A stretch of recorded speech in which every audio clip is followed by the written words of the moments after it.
Controverse. Controverse avec Mickey Monstre. Bonjour Mickey. Bonjour. Vous nous parlez de finances aujourd'hui. Oui, je vais parler des hausses de taux de mercredi au Canada et de jeudi au Royaume-Uni. Alors que s'est-il passé ?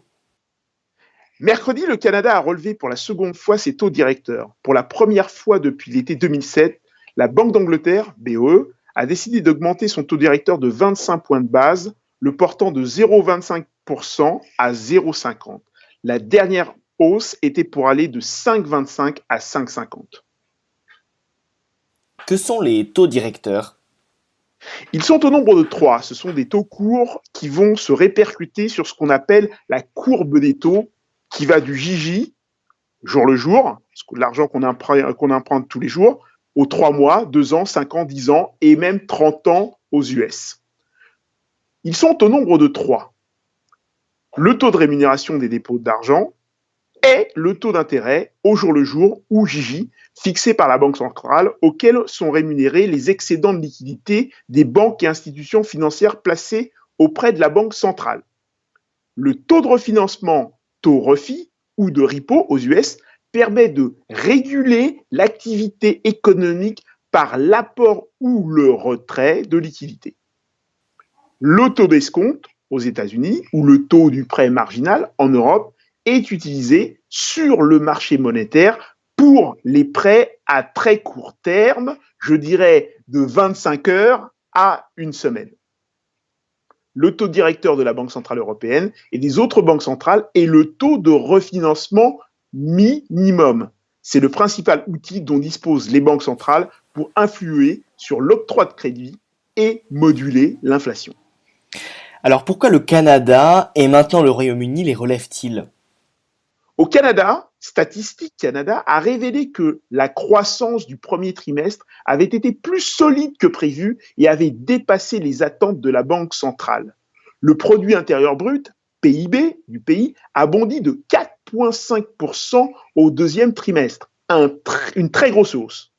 Il s'agit de la plus forte croissance du PIB, produit intérieur brut, en 6 ans au Canada. Alors pour rappeler aux auditeurs, qu'est-ce que le PIB, produit intérieur brut ?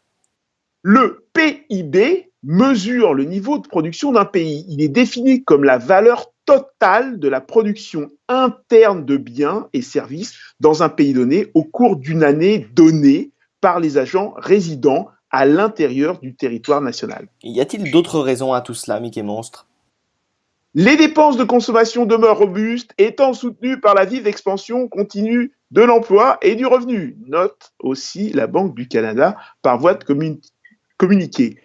De plus, les investissements des entreprises et des exportations ont affiché une vigueur plus généralisée, dit encore la banque. Et au Royaume-Uni, que s'est-il passé ?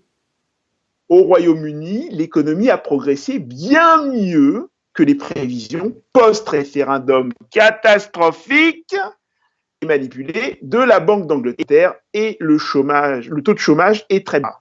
En revanche, et c'est bien naturel, l'inflation a augmenté au-dessus de la barre symbolique des 3% en octobre. Néanmoins, bien que la croissance soit plus forte que prévu, elle est quand même historiquement faible au regard des périodes de croissance qu'on a pu observer durant les 30 dernières années. Alors quelles seront les conséquences pour les divers acteurs qui composent notre économie ? Alors, les divers acteurs économiques, on pourra les diviser en 4 catégories. Les individus, les institutions financières, les entreprises et les États. Pour les individus, les emprunteurs vont voir l'augmentation de leur traite s'ils sont en taux variable.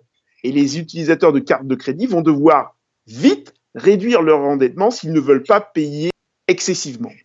Pour certains déjà très endettés, grosso modo 5% des ménages, cela pourrait avoir des conséquences catastrophiques avec des taux d'endettement dangereux de l'ordre de 40% de leurs revenus. Les épargnants vont avoir une meilleure rémunération de leurs comptes. Pour les institutions financières, ils ne vont plus pouvoir emprunter à très bas prix pour se refinancer. Donc, il risque d'y avoir beaucoup de licenciements dans ce genre d'activité. Pour les entreprises, leurs dettes vont augmenter. Les M&A vont être plus difficiles à cause de l'argent plus cher. les entreprises qui ont du cash vont dominer encore plus les marchés. Donc, le marché va être encore plus dominé par les GAFA et les BATX, et notamment Amazon et Alibaba sur le secteur des ventes de détail.